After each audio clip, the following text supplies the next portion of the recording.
On Thursday, March the 15th, the biggest names of the weighing room will descend on the Cheltenham Festival for Day 3 2012. Great names such as AP McCoy, Ruby Walsh, Richard Johnson, Gina Bryce will be fighting it out for some of National Hunt's biggest prizes.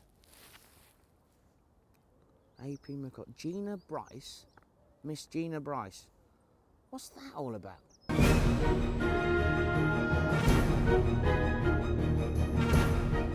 When she's not appearing in front of the cameras on At the Races, Gina has been secretly preparing to take to the saddle in the St Patrick's Day Derby at Cheltenham. So how is the preparation going? I've been ticking over in the gym. The problem is just trying to get the time to ride out. That's the key. You can go in the gym, can't you? You know, Jason, don't you? You can do all the rowing, all the cycling. Been doing a bit of spinning, the old thighs. But unless you get up here and ride out, you still feel the burn. You'll see today I'll be the same colour as this jacket when I come off the top of the Alva hatchery.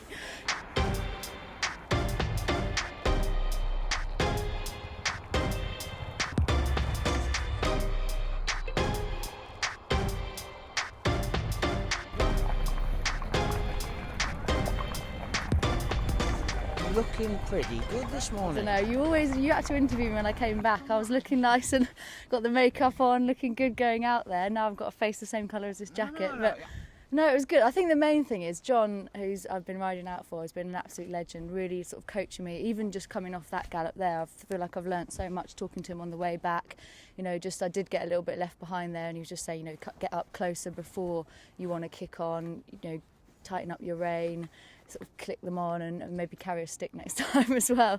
But just little tips every time, and hopefully I'm improving. It's, you know, 6 weeks still to go, so there's still plenty of improvement, I think, in me, hopefully.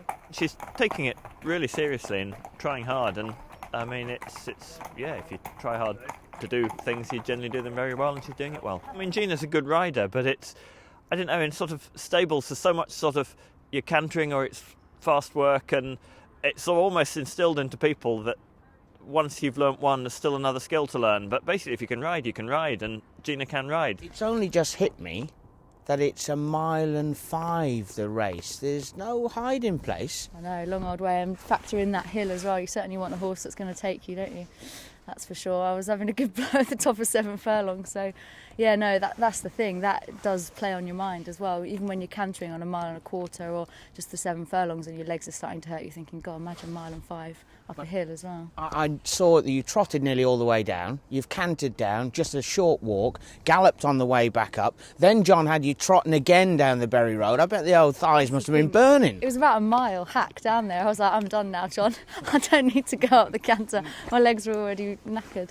But yeah, I mean, that's the thing. Doing more of that. Yesterday we worked 1.25 miles on the Cambridge Road, that kind of thing, going that a little bit further. And that's why riding out for John's so good, because he's got the jumpers and he's got the staying horses, and they're doing sort of longer pieces of work, which is nice. Yesterday I put her on a sort of unraced bumper horse. That obviously, you know, the unraced horses, when you count them, they need that little bit more help.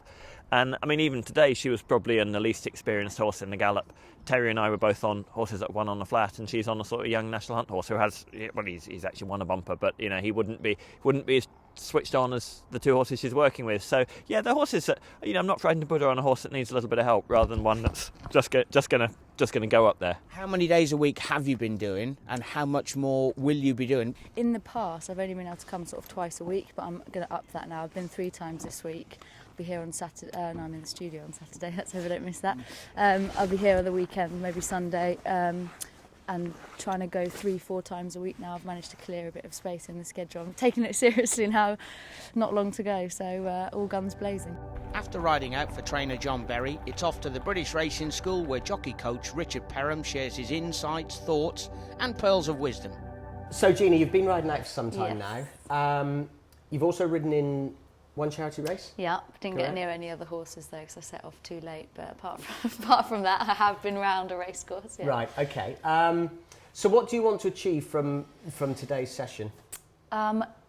Obviously, getting in the right position on a horse. I'm sure I've got plenty to work on that front. So if you can just give me a few pointers on that front. At the moment, I'm not too familiar with changing my hands, using a stick. So anything like that, any pointers you can give me on that front would be good, and practice. And I guess riding a finish as well, sort of getting down into the right position. Okay, well, this is what we can do. I think the best thing is if I stick you straight in at the deep end, yeah, in respect of training, I'm going to put you on the simulator with a screen in front of you, and you're going to ride a simulated race from Royal Ascot. It'll be the Wokingham Stakes, so 6 furlong race, so it's not as far as you're going to be going when you ride at Cheltenham. But I'm going to video that, and then we can take a look at it afterwards, and we can pull it apart and go from there. Sounds good. Yeah. Hopefully we've got plenty of time to look through it. I'm sure there'll be a lot to work on. We can scoot through pretty quickly. That's right. That sounds good. So what we're going to do, because you're going to have a standing start, Yeah. and it's going to be a flag start. I still want you to replicate that when these stalls open. So you're going to be sat in the saddle. Yeah.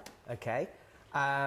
You'll then, as the gates open, you'll hear jockeys, blinds off, and the gates are going to open. As those gates open, I want you to just lean your body forward a little bit, as if you were going forward into a pushing position, and then gradually get yourself up into a nice position and just canter away as you were. Okay. Okay. Now, reins-wise, where will they reins-wise, you can have your hands resting down here. Okay. Then what I would like you to do is, when we get to the 2 furlong pole and talk about starting to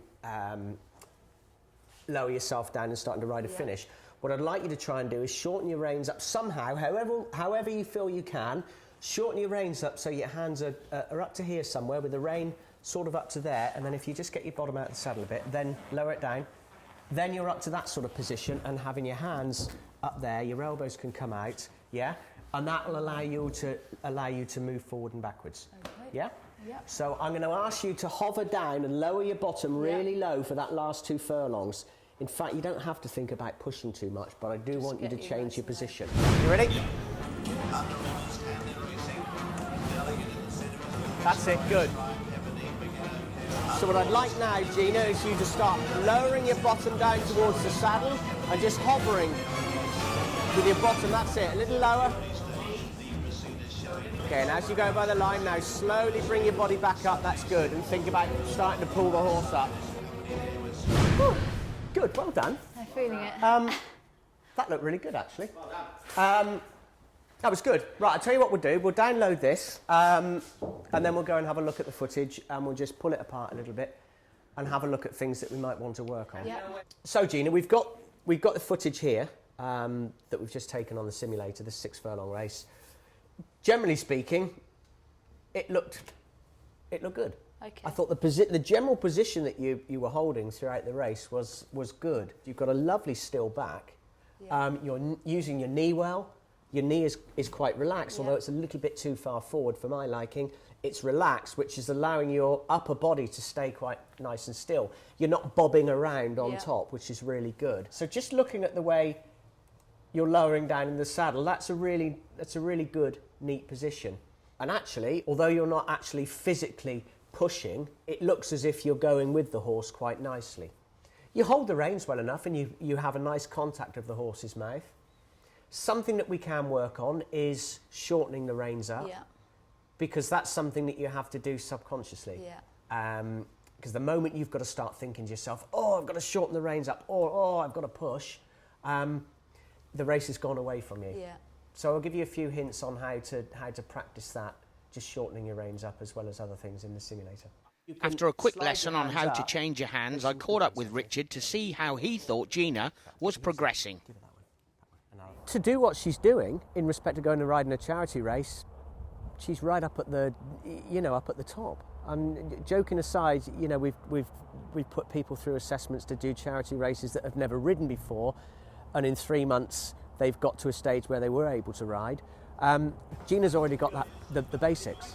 So really, what it's about for her is getting into the couple of positions we've talked about, getting into a push position, as well as holding a nice, neat, balanced body position. She's just got to build on fitness and a little bit of technique. It's a once-in-a-lifetime opportunity, isn't it? And you just want to do yourself justice and make sure you're doing the best that you can do. But as you say, I do need to enjoy it as well. And there is a lot to work on, but at the same time, hopefully, wasn't a complete disaster, and I got a good starting point at least. Preparation is everything, you know that, in life in general, and if she prepares herself well, she'll be able to go and enjoy it. Chuck someone in at the deep end, it's not a lot of fun. You know how difficult it is. I already had the utmost respect for any jockey, having sat on a horse myself, but anyone that doesn't you know, respect what a jockey achieves and what athletes they are, or some of them used to be. They are incredible. You have to be so fit. I tell you what, they should have those exercises in gyms all over the country. You know, personal trainers putting normal people on them, and then people might have a bit of respect for what jockeys achieve, and they'd get recognised more as, you know, true athletes that they are. I'm not sure AP and Ruby have too much to worry about, but underestimate Gina at your peril. She's fighting fit, has had expert coaching, and is hungry for success. You've got stage 1, which is jumping in the race, a nice balanced body position, and then you've got stage 2, which is crouching.